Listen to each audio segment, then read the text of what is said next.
Hello, this is Michael Wojcik with the City Council update for January 3rd, 2011, as well actually as the update for December 20th, 2010. The update from December 20th, 2010 is, nothing interesting happened.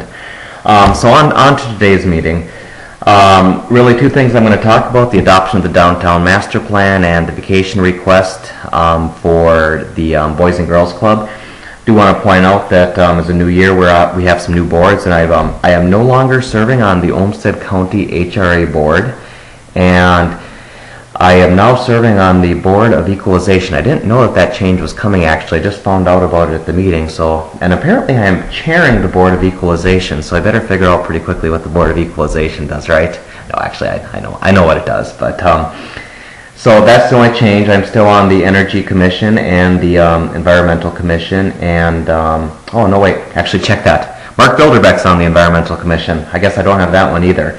And I am still on ROCOG. So ROCOG is probably the one that I'm the most interested in, but for the first time since I think 2005, I will no longer be on the Olmsted County Environmental Commission. So a little bit of a change for me. I guess I've outgrown that post or something, so maybe they'll see me again in the future. The two important items that we discussed this week, first was the adoption of the Downtown Master Plan. My comments were actually a little bit early. If you read the newspaper over the weekend, I did have some things to say.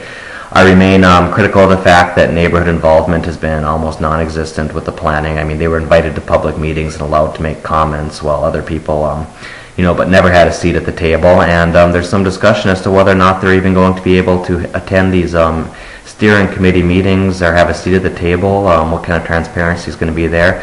My take on everything, transparent. So I believe that those meetings should be open to the public, and that's certainly what I'm going to ask staff to do. We'll see if the City Council overrules me on that.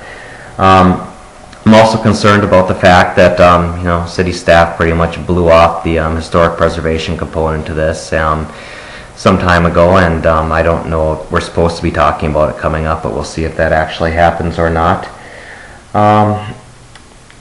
But the adoption did go forward, and it was by a 7-0 vote. And I also pointed out how the proposed Lord's vacation some time ago, last month, was clearly diametrically opposed to what the Downtown Master Plan was calling for in its current form. So I think that's something that we need to consider. And I also pointed out that there's going to be some tough decisions, and if we really want to follow through on the plan, that means we're going to have to do some things that are politically unpopular. Things about talking about mass transit on 2nd Street, 4th Street, Broadway. They're coming. The economics shows that they're probably the way that we need to go in the future, and I think those votes are going to be unpopular, and we'll see if the council has the backbone to follow through when we get to that point. With regards to the vacation request, and actually after hearing from the neighbors and the Boys and Girls Club came to what I think is a wonderful agreement that's going to preserve right-of-way for the community, preserve the connectivity, and still enhance the space and allow the Boys and Girls Club to, and child care resource and referral to do what they intend to do with that particular site.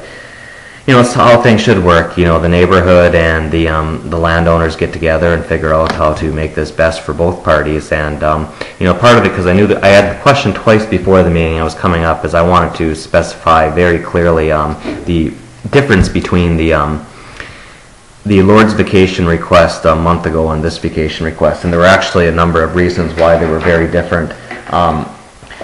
The plan for the Boys and Girls Club preserves pedestrian and cyclist connectivity. With the Lord's vacation request, there was no such guarantee that would be included in there. This had a plan to go with it. The neighborhood knew what they were getting. They could look at the plan. The plan was done in conjunction with the vacation request. I think that's very appropriate. Nobody's going to pull out the rug from under them because they know what's coming. With the Lord's vacation request, there was no plan. They don't even know who the landowner is going to be. In this one, there were elevations, there were building standards. They knew what the use of the building was going to be and what was going to be there. They knew they weren't getting a big old ugly parking ramp. With the Lord's vacation request, there was no such guarantee. The size and scope of the project was fitting with the neighborhood. The uses were fitting with the neighborhood. The streetscape is going to be attractive, and this is all guaranteed in writing. With the Lord's vacation request, none of that was present as well. And finally, just in terms of mobility, whether it be bicycle, pedestrian, automobile, there is no loss of mobility and connectivity in this area, only enhancements, and that's something that is guaranteed in writing. All of these are guaranteed in writing, and with Lourdes, we just don't have a plan.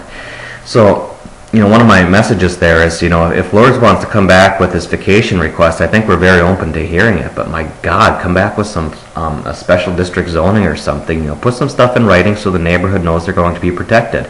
The underlying zoning would allow for things like parking structures, big old surface parking lots, things that are not conducive to the neighborhood environment. And put some of the stuff in writing, just like these people did. And you know what? When these people put it in writing and worked it out with the neighborhood and came with agreement, their vacation passed 7-0.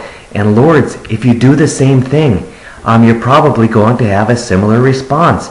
But the idea of just bringing forward a vacation request because you want to make more money so you can invest it somewhere outside of the neighborhood is just really not the approach you want to take with the city council. I mean, what you need to do is show us how the community is going to benefit from this, and more importantly, how the community is not going to lose out in this. And there were a lot of concerns that were brought up by the neighbors, and the bottom line is there was absolutely nothing guaranteed in writing with that Lourdes vacation request. So at the end of the meeting, I was a little bit surprised that Bruce announced that he was going to make a motion to reconsider the vacation denial. So that one caught me completely by surprise, but I'm not aware of anything that's changed. But apparently Lourdes is going to bring an actual plan forward, and it's important that they not only bring a plan forward, but have it a contractual obligation to actually follow through on that plan. Last thing I want to see is another Shops on 2nd where the neighborhood gets behind something and then has the rug pulled out with blank wall hotel and strip malls in return instead of what they actually got behind in the first place. So I think the onus is on Lourdes. I'm more than happy to listen to whatever they bring forward, but I want to see something that's a lot better than what we adamantly denied in December. I think there's some middle ground, but my God, we need to see some stuff in writing. So, it's but we'll see where that one goes. I think the neighborhood is going to want to be aware that this issue is coming back up again. So thank you for watching. Happy New Year! And if you have any questions for me, feel free to contact me. And also notice that I am getting rid of my landline phone. It's my intent to do as little business as possible with Charter Communications, them being the monopoly broadband provider where I'm at. I'm still stuck with them for that, but my phone line will be going away, so on my website will have my contact information. I prefer email, but I am going to post my cell phone, so be gentle with it. Thanks, and thanks for watching.